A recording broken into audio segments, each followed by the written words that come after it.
Hello friends, welcome to my YouTube channel Biology Study. I'm Meena Chaudhary. So today we start the genetic disorders.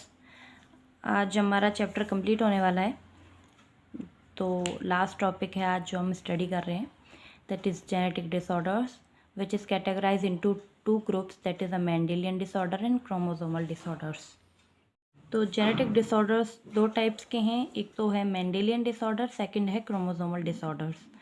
तो जो Mendelian disorders है उसमें क्या हो रहा है, जो सिंगल जीन है उसमें कोई चेंजेस आ रहा है, उसकी वजह से जो म्यूटेशन हो रही है उसको हम लोग बोलते हैं मेंडेलियन डिसऑर्डर्स. अगर जो क्रोमोसोमल म्यूटेशन है उसमें क्या होता है, सेट ऑफ क्रोमोसोम में अगर चेंजेस आ रहे हैं, यानी कि इसके सीक्वेंस में कोई सेट में जो चेंजेस हैं उसको हम बोलते हैं क्रोमोसोमल एब्रेशंस. ठीक है. और सिंगल जीन की वजह से कोई म्यूटेशन होती है तो उसको बोलते हैं मेंडेलियन डिसऑर्डर्स. ठीक है. तो जो मेंडेलियन डिसऑर्डर्स हैं वो ट्रांसमिट हो रहे हैं पेरेंट्स या ऑफस्प्रिंग में. तो इनको एक बार रीड करते हैं पहले हम. Broadly genetic disorders may be grouped into two categories, that is the Mendelian disorder and chromosomal disorders. Mendelian disorders are mainly determined by alteration or a mutation in a single gene. These orders are generally transmitted from offspring to the same line as we have studied in the principle of inheritance. जैसे हमने principle of inheritance में क्या देखा था कि जैसे pedigree analysis है उसके द्वारा हम देख रहे हैं कि जो ये ट्रांसमिट हो रहे हैं सिंगल लाइन में, यानी कि पेरेंट्स से ऑफस्प्रिंग में. ठीक है. The patterns of inheritance of such Mendelian disorders can be traced in a family by the pedigree analysis. तो इसको हम लोग कैसे ट्रेस कर रहे थे, फैमिली ट्री बनाकर. ठीक है. Through pedigree analysis. Most common and prevailed Mendelian disorders are haemophilia. जो मोस्ट कॉमन डिसऑर्डर है मेंडेलियन वो कौन सा है, हीमोफीलिया. एंड सेकंड है इसमें सिस्टिक फाइब्रोसी. थर्ड है sickle cell anaemia and colour blindness, phenylketonuria and thalassaemia. ये कुछ एग्जाम्पल्स हैं जो कि मेंडेलियन डिसऑर्डर्स के हैं. ठीक है. It is important to mention here that such Mendelian disorders may be dominant or recessive. तो इन जो ये disorders हैं, disease हैं, ये dominant भी हो सकती हैं और recessive भी हो सकती हैं. तो इनको जो पेडिग्री एनालिसिस है उसको स्टडी करके इनका पता लगाया जा सकता है. By pedigree analysis one can easily understand whether the trait is a question is dominant और recessive. Similarly, the trait may be also linked to sex chromosome or in case of hemophilia. तो जो x linked disease हैं, यानी कि जो sex disease हैं वो उसमें दो ही हैं, एक है हीमोफीलिया एंड सेकंड है कलर ब्लाइंडनेस. बाकी जो और डिजीज़ है वो ऑटोसोमल डिजीज़ हैं.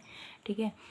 तो जो हीमोफीलिया है उसमें क्या होता है, एक तो इसको बोलते हैं ब्रीडर्स डिजीज़, जिसमें क्या होता है ब्लड क्लॉट नहीं होता, यानी कि ब्लड क्लॉटिंग एब्सेंट होती है और जो खून है वो बहता ही जाता है. ठीक है. वो क्लॉट नहीं हो पाता है.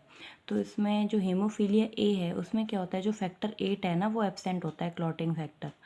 और हीमोफीलिया बी में क्या होता है, फैक्टर 9 एब्सेंट होता है, जिसको हम लोग क्रिसमस फैक्टर बोलते हैं, वो उसमें एब्सेंट होता है हीमोफीलिया बी में. तो हीमोफीलिया में क्या हो रहा है, अगर एक्स क्रोमोसोम पर स्मॉल एच प्रेजेंट है तो जो फीमेल है वो कैरियर है, यानी कि जो फीमेल होती है उसमें एक्सेस क्रोमोसोम होते हैं. अगर एक एक्स पे स्मॉल एच प्रेजेंट है तो वो फीमेल जो है वो कैरियर है, जो कि कैरी कर रही है इस डिज़ीज़ को एक मतलब एक खुद से एक जनरेशन से लेके और उसको मेल को अफेक्ट कर रही है. ठीक है. तो इसमें जैसे मेल में तो एक्स वाई क्रोमोसोम है, तो इसलिए जो मेल है वो हमेशा अफेक्टेड होता है. अगर एक्स के ऊपर इसमें हीमोफीलिया है तो जो मेल है वो अफेक्टेड होगा. अगर दोनों ही एक्स क्रोमोसोम पर एच प्रेजेंट है तो फिर जो फीमेल है वो भी अफेक्टेड होती है. तो इसलिए इसमें जो फीमेल है ना वो क्या होती है, कैरियर होती है और मेल इसमें अफेक्टेड होता है. It is evident that this X-linked recessive trait show transmission from carrier female to the male progeny. तो जो इस X-linked recessive trait में जो हेमोफीलिया में क्या हो रहा था, जो फीमेल कैरियर है वो मेल प्रोजेनी में इस डिजीज़ को दे रही है, इस मेल को. ठीक है. Representative pedigree shown in figure 5.14 for dominant and recessive traits. Discuss with your teacher and design pedigree for characters linked to both autosomes and the sex chromosome. तो जो फिगर 5.14 है इसमें कुछ जो पेडिग्री एनालिसिस है वो दे रखा है डोमिनेंट एंड रिसेसिव ट्रेट का, ठीक है। तो जो ऑटोसोमल डोमिनेंट ट्रेट है वो किसका एग्जांपल है, ये है माइटोनिक डिस्ट्रॉफी का। ये कि एक ही सिंगल एग्जांपल है इसमें, बाकी जो सारे इसमें डिजीज़ हैं वो ऑटोसोमल रिसेसिव हैं, ठीक है। तो ये क्वेश्चन भी यहाँ से पूछे जा सकते कि जो माइटोनिक डिस्ट्रॉफी है ना वो किसका एग्जांपल है, वो एग्जांपल है ऑटोसोमल डोमिनेंट ट्रेट का। और जो जैसे सिकल सेल एनीमिया है ये किसका एग्जांपल हो गया, ये ऑटोसोमल रिसेसिव ट्रेट का। तो ज़्यादातर जो इसमें डिजीज़ हैं वो क्या हैं, ऑटोसोमल रिसेसिव हैं, लेकिन जो माइटोनिक डिस्ट्रॉफी है ना ये डोमिनेंट है। तो जो डोमिनेंट होता है उसमें क्या होता है, जो कैपिटल ए है ना, अगर आ रहा है कैपिटल ए तो वो क्या होंगे, उसमें डिजीज़्ड होंगी, और स्मॉल इसमें नॉर्मल होते हैं। और जो ऑटोसोमल रिसेसिव में उसमें क्या है, जो रिसेसिव ट्रेट है यानी कि स्मॉल ए वो अफेक्टेड हैं, डिजीज़्ड हैं, ठीक है। तो इसमें जो पेडिग्री एनालिसिस है मायोटोनिक डिस्ट्रॉफी का, इसमें जो फीमेल है ना वो अफेक्टेड है एंड मेल नॉर्मल है। तो आगे जो सेकंड जनरेशन में क्या हो रहा है, जो इनका मेल प्रोजनी है वो अफेक्टेड हो रहा है, ऐसे ही आगे जो फीमेल प्रोजनी है वो भी अफेक्टेड हो रही है। तो ऐसे ही चल के इसमें क्या है ना, डोमिनेंट हो रहा है, क्योंकि इसमें अगर मेल एंड फीमेल डोमिनेंट में ही तो इसमें क्या हो रहा है, जो डिजीज़ है वो डोमिनेंट है तो वो अपनी डोमिनेंसी हर जनरेशन में शो कर रही है, क्योंकि जो फर्स्ट जनरेशन में उसमें भी जो डिजीज़ है वो पाई जा रही है, सेकंड जनरेशन में पाई जा रही है, थर्ड जनरेशन में भी डिजीज़ पाई जा रही है। लेकिन जो रिसेसिव ट्रेट है ना उसमें क्या होता है, जो मेल एंड फीमेल होते हैं वो अनअफेक्टेड रहते हैं, यानी कि मेल एंड फीमेल नॉर्मल हैं, लेकिन उनकी जो प्रोजनी है वो अफेक्टेड आ रही है, ठीक है। जैसे जनरेशन 1 में जो मेल पेरेंट है वो क्या है, नॉर्मल, सेकंड जनरेशन में जो प्रोजनी है वो अफेक्टेड है, थर्ड जनरेशन में भी जो प्रोजनी आ रही है वो अफेक्टेड आ रही है। तो इसीलिए जो ऑटोसोमल रिसेसिव ट्रेट है इसमें मेल एंड फीमेल क्या होते हैं, अनअफेक्टेड रहते हैं, लेकिन जो डिजीज़ आ रही है उसका पता नहीं चल रहा है, क्योंकि वो डिजीज़ क्या है, रिसेसिव है, ठीक है। और डोमिनेंट में तो पता चल जाता है कि अगर मेल और फीमेल पेरेंट्स में से कोई अफेक्टेड है तो वो डोमिनेंसी शो कर रही है और वो डिज़ीज़ हर जनरेशन में फ्लो हो रही है। लेकिन रिसेसिव ट्रेट में क्या हो रहा है कि मेल एंड फीमेल तो नॉर्मल हैं, लेकिन जो रिसेसिव डिजीज़ है वो सेकंड थर्ड जनरेशन में शो हो रही है, ठीक है। Now come to the next topic, that is a colour blindness. तो जो कलर ब्लाइंडनेस है ये भी क्या है, ये भी एक्स लिंक्ड डिजीज़ है, ठीक है। तो जो हमारी सेक्स लिंक डिजीज़ है वो कौन कौन सी हो गई, दो हो गई। एक तो हमने पढ़ी हीमोफीलिया एंड सेकेंड है इसमें कलर ब्लाइंडनेस।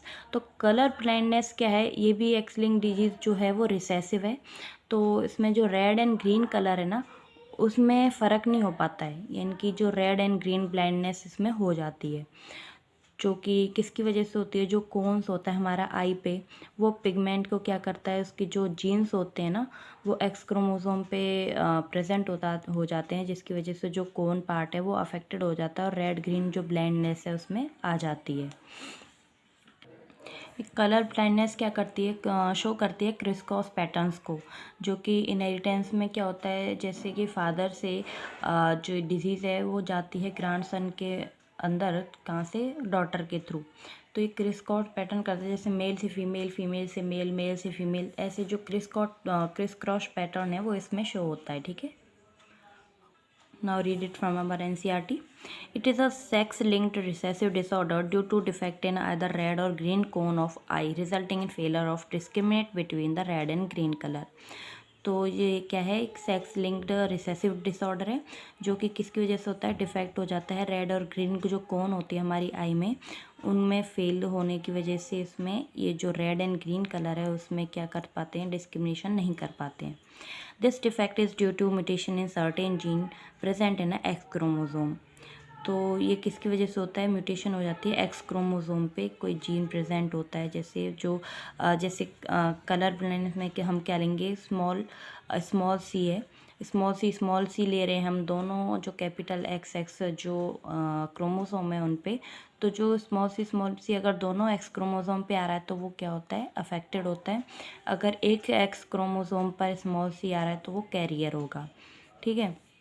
लेकिन जो मेल है उसमें तो एक ही एक्स पाया जाता है, इसीलिए अगर उसके एक एक्स पर भी ये स्मॉल सी जो कलर ब्लाइंडनेस प्रेजेंट है, ये डिजीज़ जीन प्रेजेंट है, तो जो मेल होगा ना वो हो जाएगा स्यूडो डोमिनेंस, ठीक है।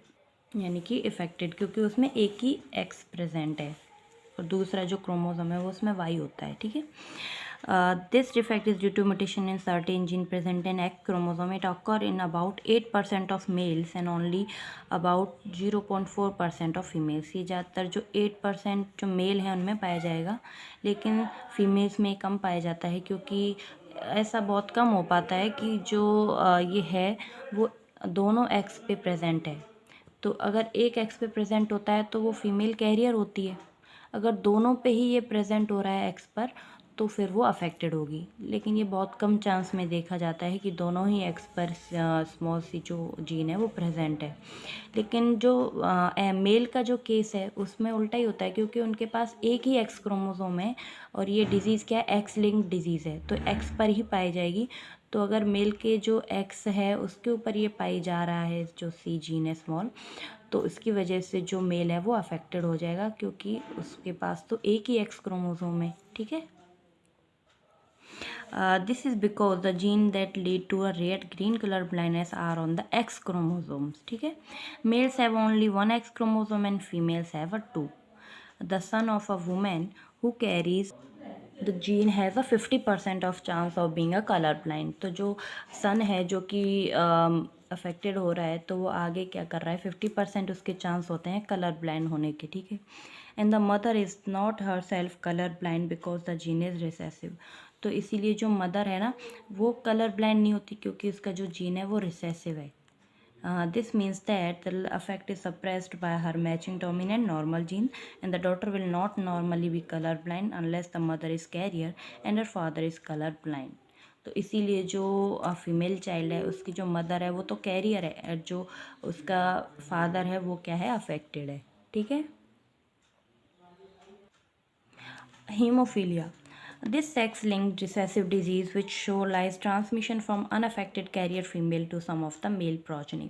इसमें भी ये एक्स लिंक डिजीज़ है, इसीलिए क्या हो रही है, ये जो फीमेल है वो कैरियर है और मेल जो प्रोजनी है उसको ये अफेक्ट कर रही है, ठीक है। Is widely study in this disease a single protein that is a part of the cascade of protein involve the clotting of blood is affected. जिससे क्या होता है, जो ब्लड क्लॉटिंग है वो इसमें अफेक्ट हो जाती है। Due to this in the unaffected individual a simple cut will result in non stop bleeding. तो इसीलिए जो इसका रिजल्ट क्या देखने को मिलता है, अगर सिंगल कट हो जाता है ना उसकी बॉडी में जो हीमोफिलिक है, तो जो उसका ब्लड है वो क्लॉट नहीं होता है और कंटिन्यूसली रन करता रहता है, ठीक है। The heterozygous female for haemophilia में ट्रांसमिट द डिजीज़ टू सन। जो हेट्रोजाइगस फीमेल है यानी कि जैसे एक्स एक्स क्रोमोसोम होते हैं फीमेल पे, तो अगर एक एक्स के पास ही कैरी कर रही है इस जीन को, तो जो फीमेल है वो कैरी है जो कि ट्रांसमिट कर रही है इस डिजीज़ को अपने सन के अंदर, ठीक है। And the possibility of female become hemophilic is extremely rare because mother of such a female has to be a least carrier and the father would be hemophilic। तो इसमें यही है कि जो फीमेल है वो कैरियर होती है और फादर क्या अफेक्टेड होता है, क्योंकि उनके पास एक ही एक्स क्रोमोसोम प्रेजेंट होता है और वो भी अफेक्टेड हो जाए तो फीमेल क्या जो मेल है वो अफेक्टेड हो जाता है।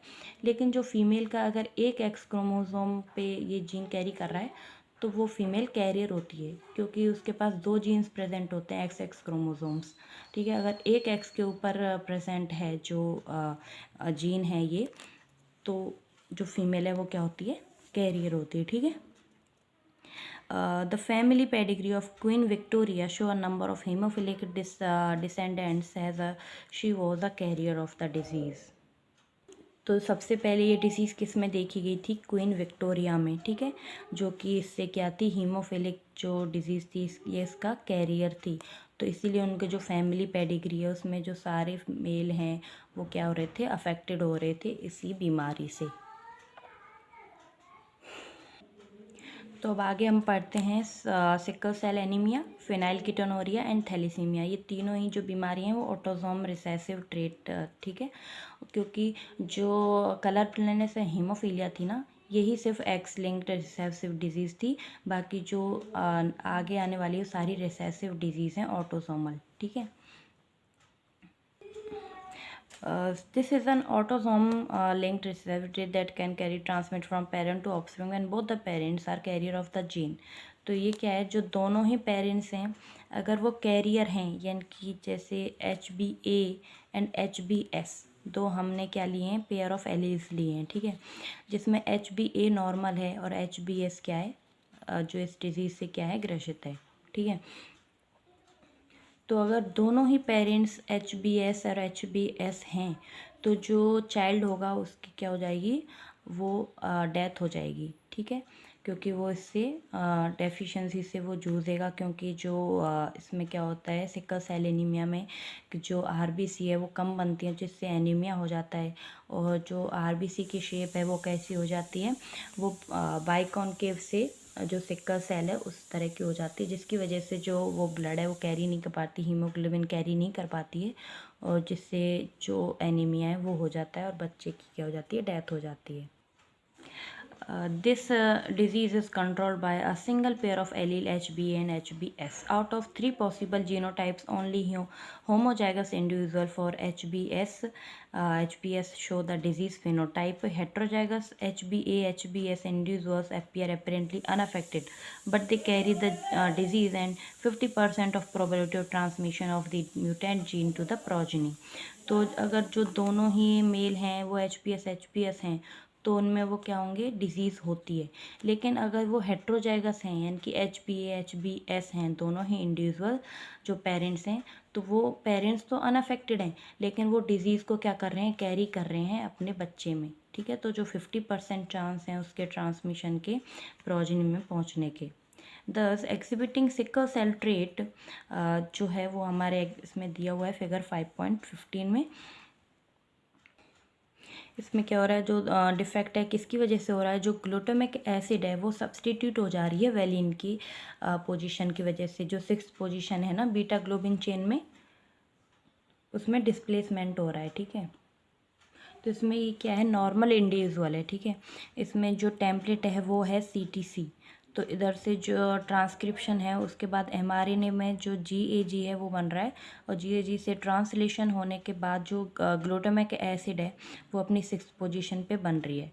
लेकिन अगर जो इंडिविजुअल है वो सिकल सेल एनीमिया है उसमें, तो जो टेम्पलेट है यानी कि CAC से जो ट्रांसक्रिप्शन के थ्रू mRNA में GUG हो रहा है, तो GUG जो बन रहा है इसमें जो ट्रांसलेशन हो रहा है, यानी कि जो 6th पोजीशन है वहाँ पे क्या हो जाएगा, जो ग्लूटामिक एसिड है उसकी जगह वलीन आ जाता है, ठीक है, जिसकी वजह से जो प्रोजेनी है वो अफेक्टेड हो रही है और उसमें क्या हो, ये डिज़ीज़ हो रही है, ठीक है। क्योंकि इंडिविजुअल तो ये क्या कर रहा है, इंडिविजुअल कर रहा है इसको कैरी, सिकल सेल एनीमिया को, और अपने बच्चे में वो दे रहा है।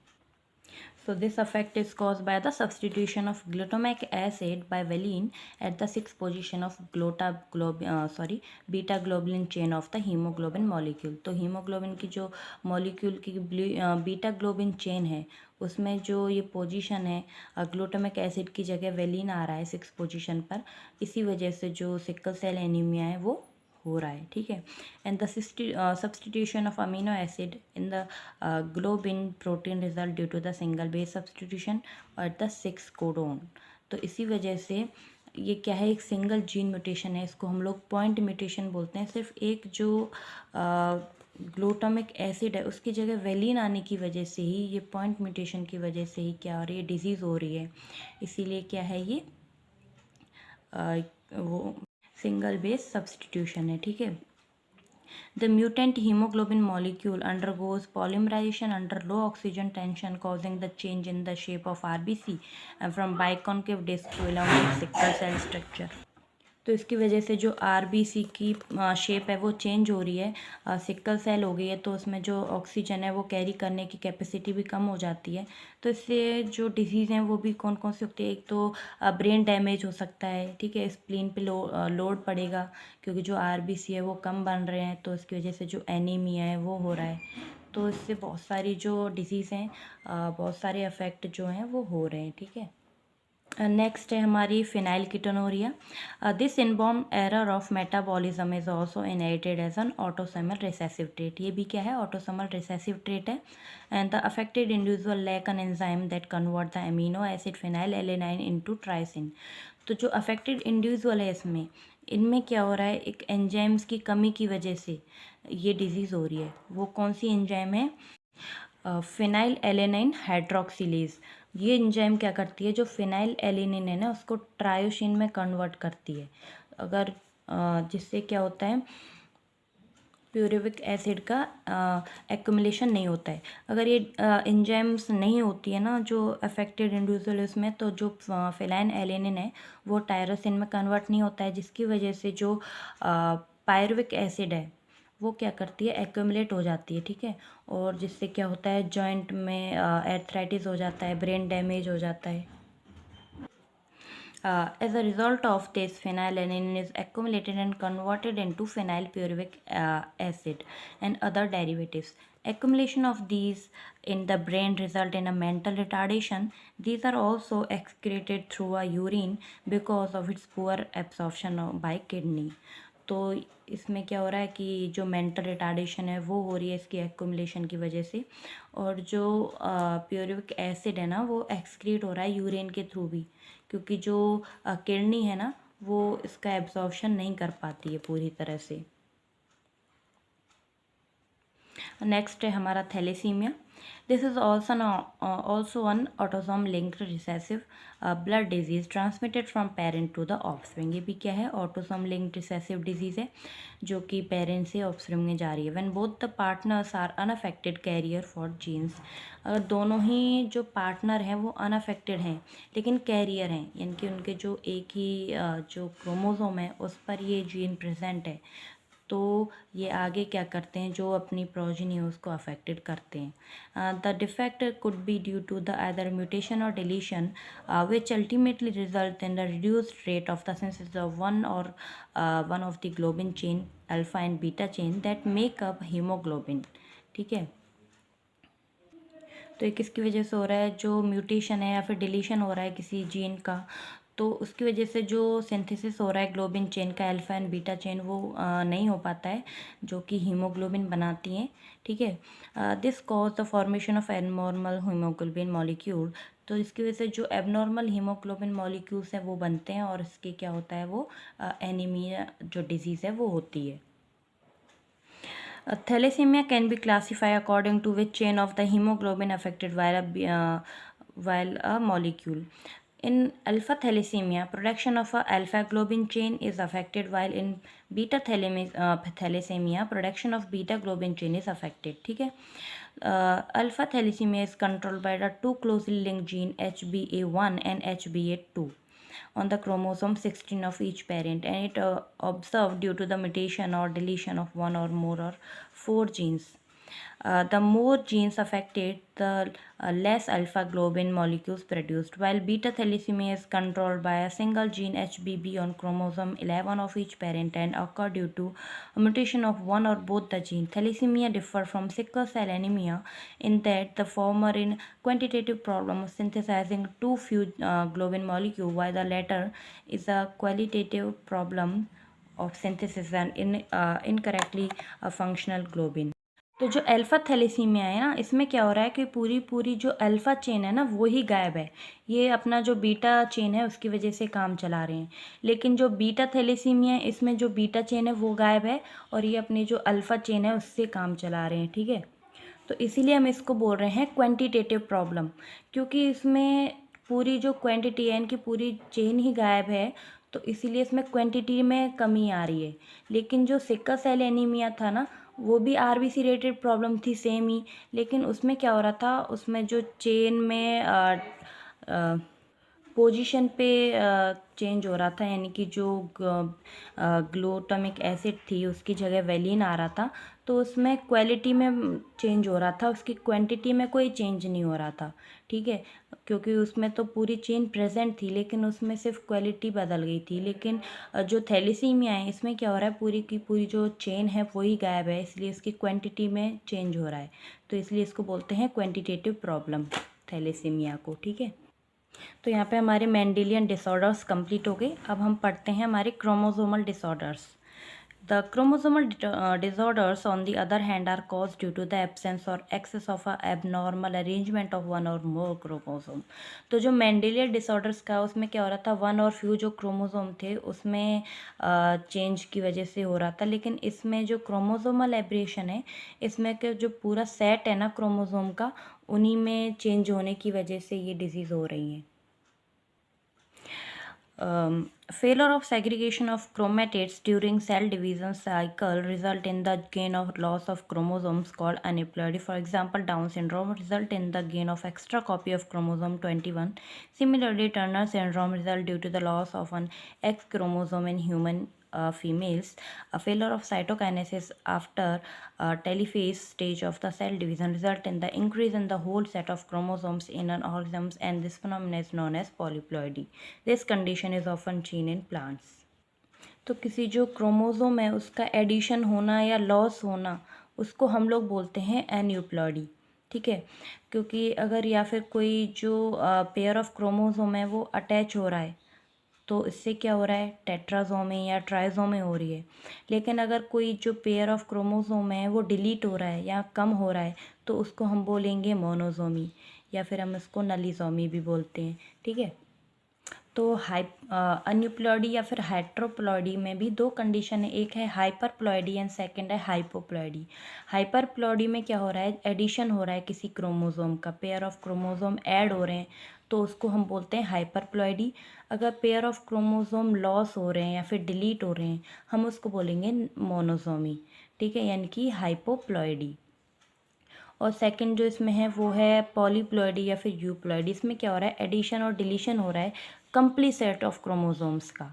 ठीक है, तो ये ज़्यादातर देखा जाता है किसमें, प्लांट्स में ही. ठीक है, तो जो हाइपरप्लॉइडी है वो किस में देखी जा रही है, डाउन सिंड्रोम में. डाउन सिंड्रोम को हम मैंगोलिज्म भी बोलते हैं, और ये किसकी वजह से हो रहा है, जो 21 नंबर का क्रोमोसोम है उसकी ट्राइसोमी से हो रहा है.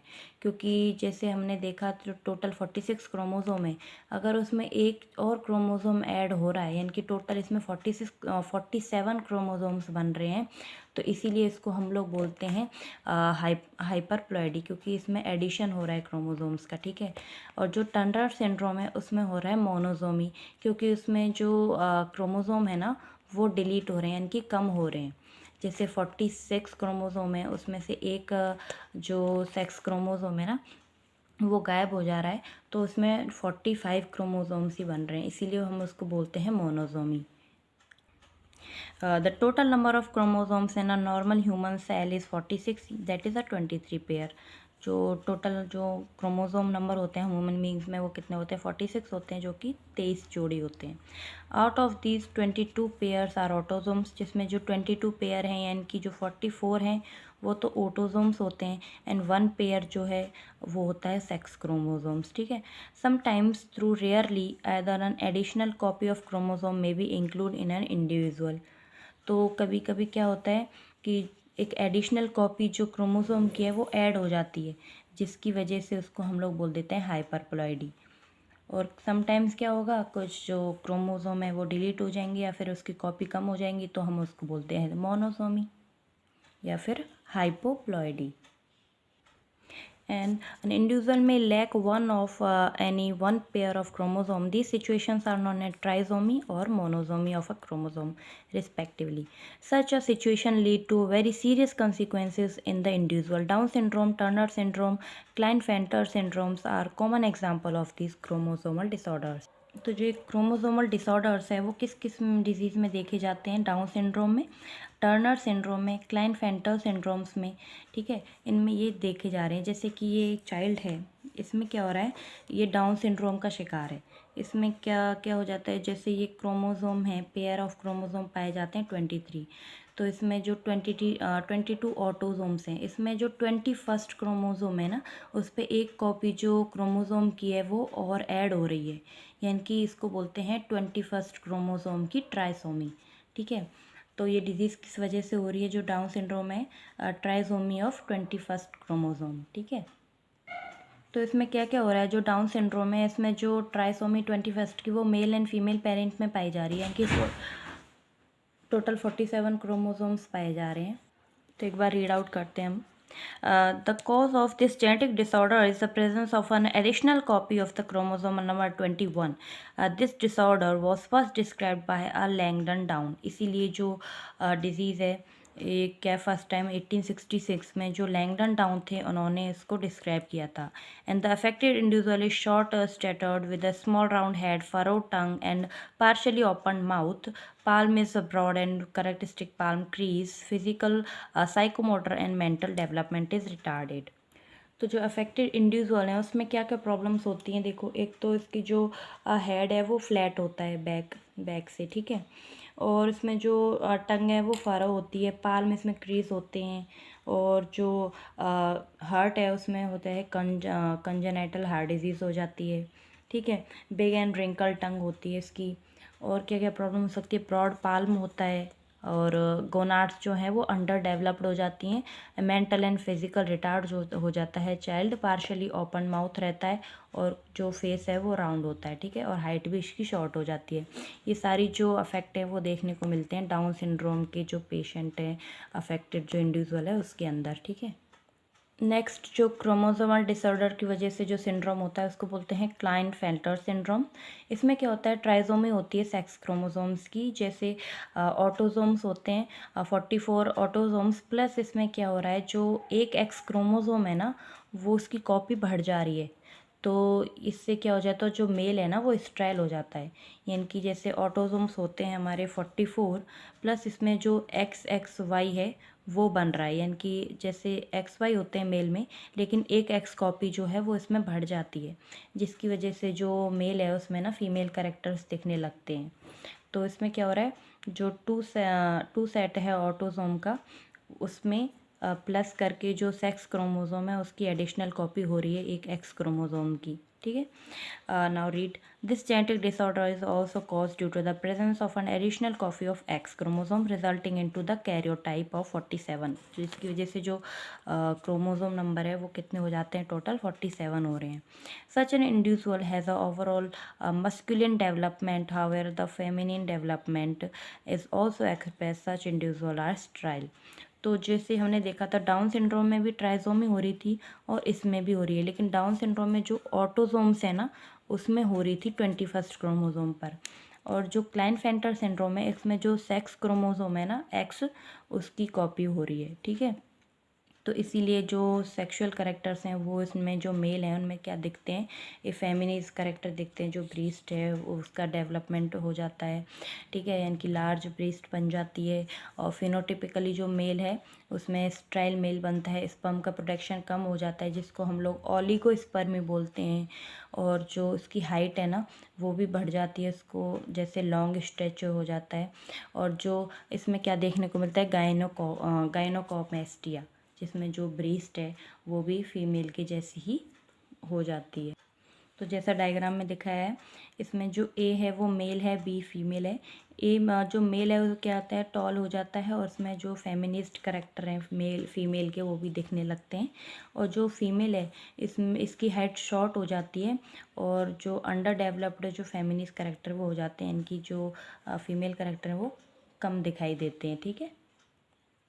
टर्नर सिंड्रोम में, क्योंकि जो बी है वो टर्नर सिंड्रोम को शो कर रहा है, और ए जो है मेल में जब क्लाइनफेल्टर सिंड्रोम हो रहा है तो वो क्या है, मेल को फेमिनिस्ट करेक्टर जो है मेल में वो दिखा रहा है.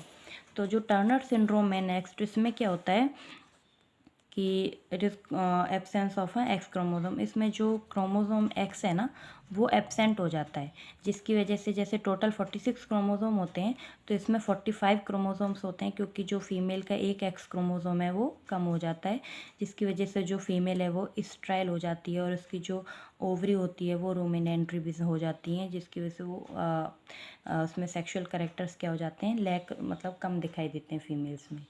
तो जो मेनली जो क्लाइनफेल्टर सिंड्रोम था वो मेल में इफेक्ट दिखा रहा है, और जो टर्नर सिंड्रोम है वो फीमेल के लिए होता है.